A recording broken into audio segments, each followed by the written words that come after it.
তো গাধ নেকি এজন মুখ্যমন্ত্ৰীক তেল মাৰি পেলাই পাৰি নেকি গাধ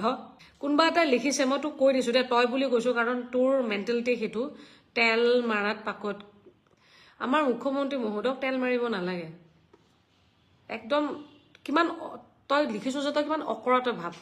গাধ তো গাধ নেকি এজন মুখ্যমন্ত্ৰীক তেল মাৰি পেলাই পাৰি নেকি গাধ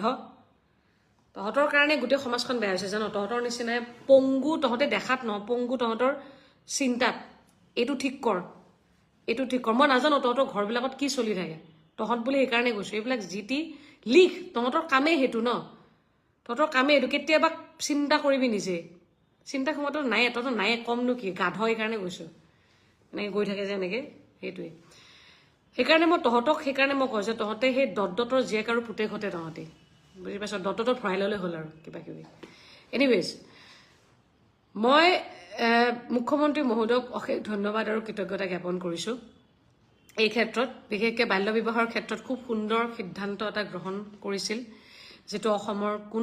ভাৰতবৰ্ষৰ কোনো ৰাজ্যত কৰিবলৈ সাহস কৰা নাছিলে